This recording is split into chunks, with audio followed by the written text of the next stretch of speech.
선물을 찾아낼 수 있는 사람들에게 그 선물이 자신의 것이 된다는 것을 알게 하여 주옵소서.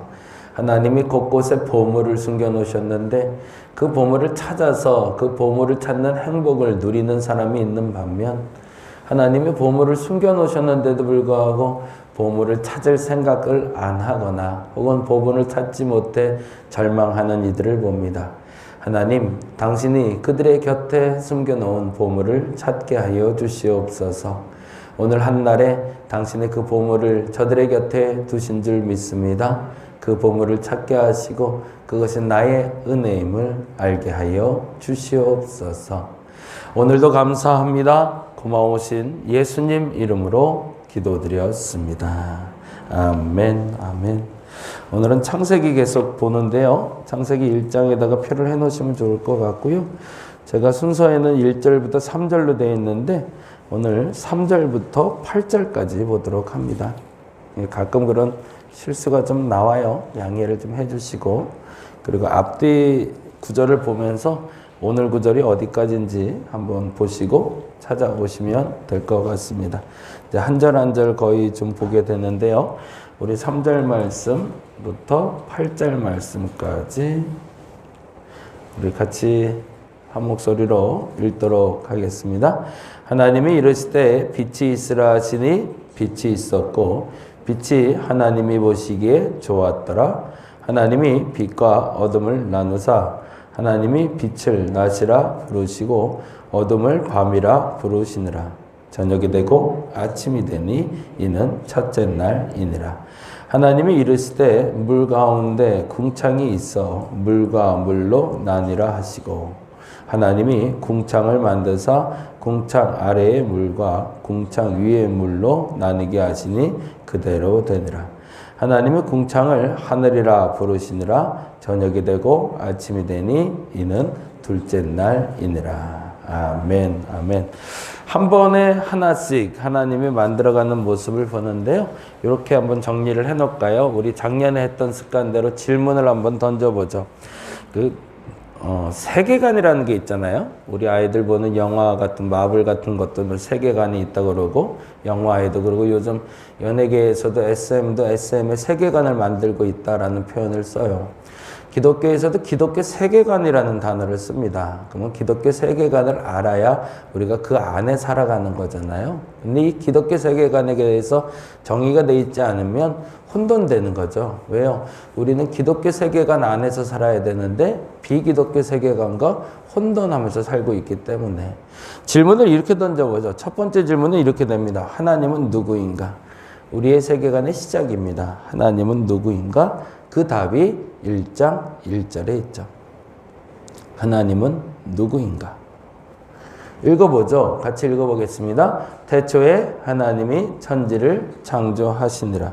그러면 우리 하나님은 누굴까요? 1장 1절에서 밝히는 하나님은 태초에 천지를 창조하신 분이죠.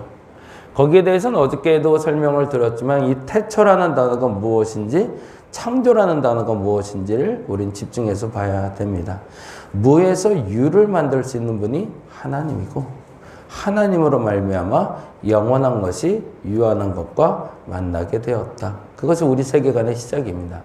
우리는 아무것도 없으면 못한다라고 생각하는데 하나님은 그렇게 얘기하신 거죠. 아무것도 없을 때 내가 일한다라고. 우리에게 걸리적거리는 게 있을 때 하나님이 일하시는 데는 오히려 걸림돌이 될 수 있다는 거죠. 하나님을 늘 우선순위에 둬야 되는 이유는 하나님 앞에는 걸리적거리는 게 없어야 되기 때문에 그렇습니다. 하나님 앞에 걸리적거리는 게 있으면 그걸 치우고 나서 하나님이 일하시는 거죠.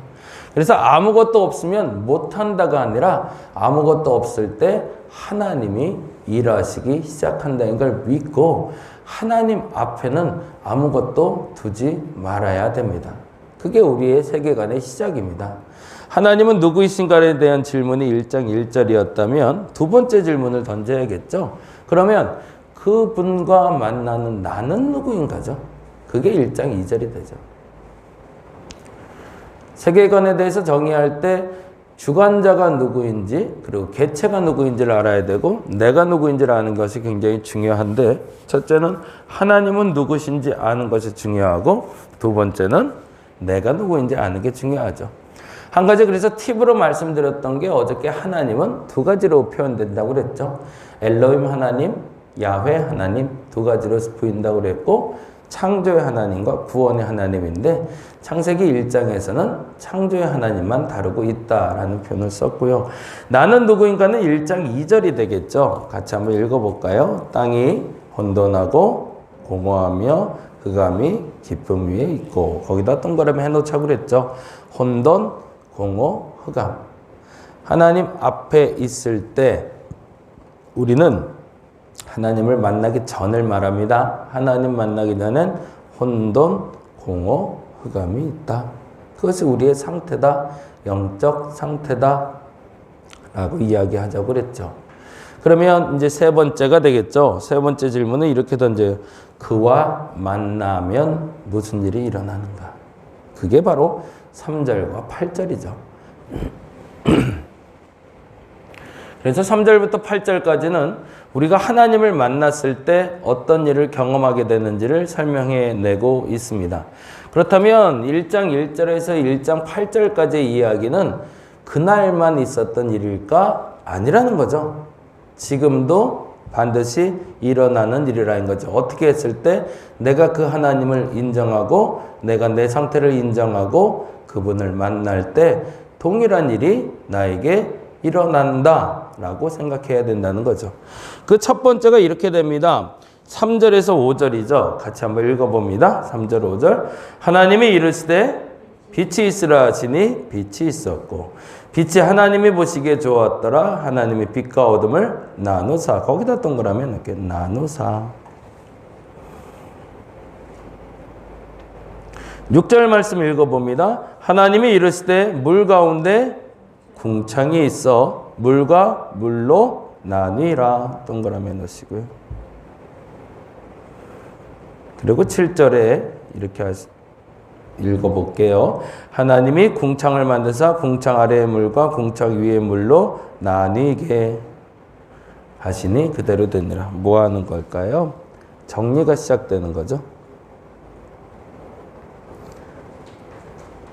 혼돈스러운 것들에 대해서 정리하기 시작하시는 하나님을 만나게 됩니다. 다른 말로 하면 무슨 일을 하고 있는 거죠? 질서를 잡아가고 계신 거죠.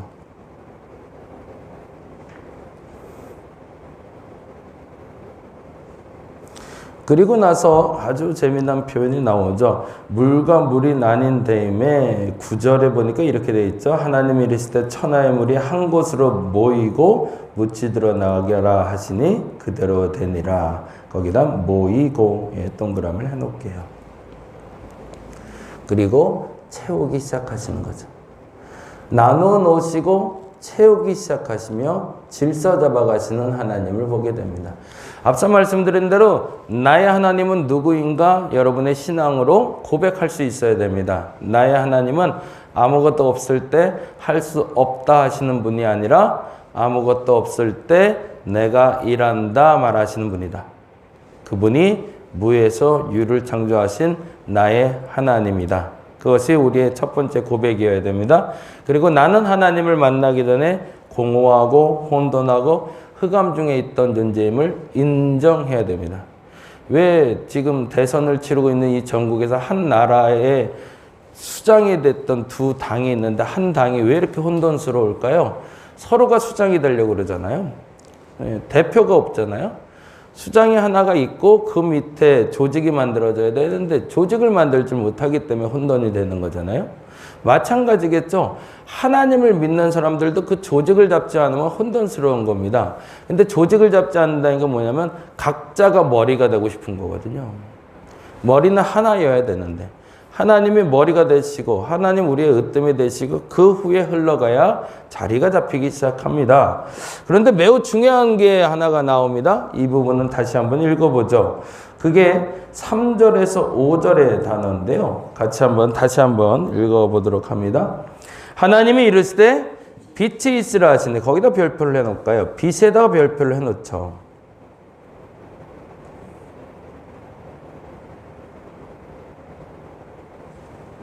근데 재미난 건 16절이죠. 16절 같이 한번 읽어볼까요?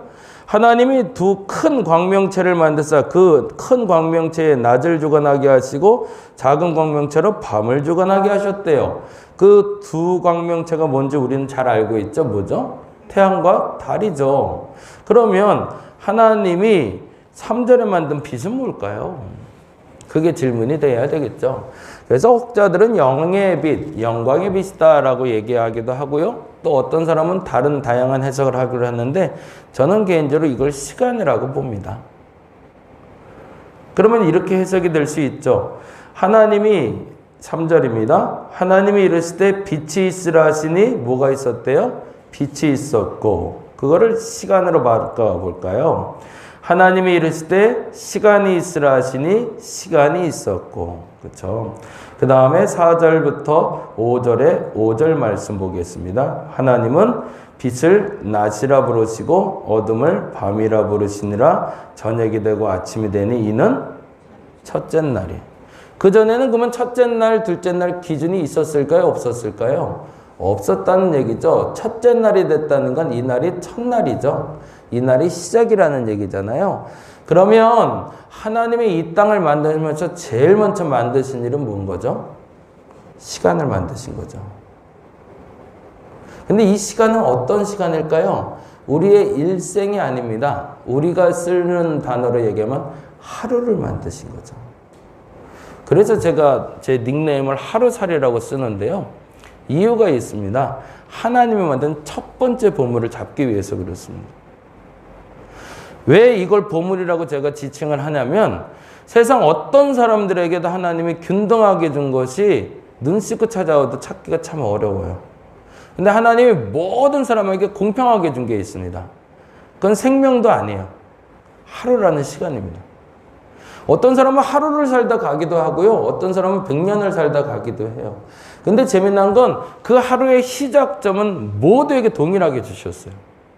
그리고 그 하루의 마감도 모두에게 동일하게 해주셨습니다. 근데 사람들이 이 보물을 잘 사용할 줄 몰라요. 이건 모두에게 준 선물입니다. 세상 그 어떤 사람들에게도 구애받지 않고 모든 사람에게 동일하게 공통적으로 그것도 매일 변함없이 아침마다 우리에게 주시는 은혜의 선물이 있습니다. 그것은 하나님이 이 땅에서 첫 번째 창조하신 창조물입니다. 그게 바로 시간이고 하루라는 시간이라는 거죠. 저와 여러분이 이 보물을 소중히 여길 수 있기를 간절히 바랍니다. 오늘이 그냥 시작되는 것 같으신가요?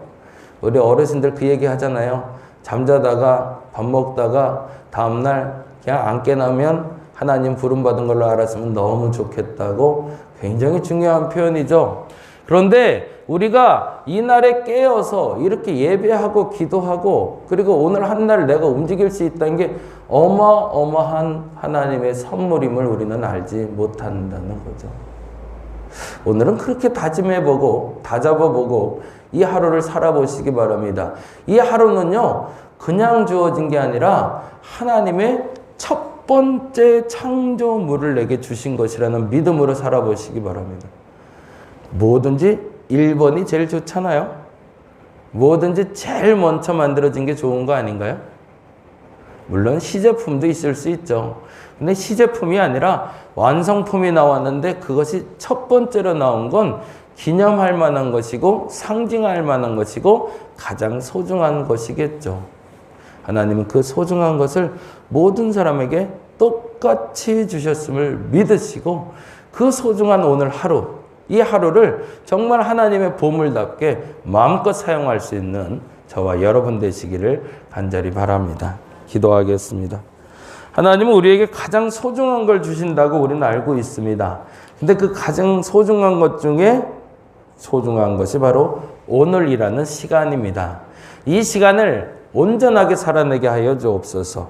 오늘을 어제의 생각 때문에 더럽히지 말게 하여 주시고 오늘을 어제의 근심 때문에 불편해지지 말게 하여 주시고 오늘이라는 시간을 새롭게 창조하여 내게 주셨사오니 그 시간을 창조하여 주신 가장 소중한 보물로 믿고 살아내게 하여 주시옵소서. 감사합니다. 고마우신 예수님 이름으로 기도드렸습니다. 다 같이 기도하고 돌아가겠습니다.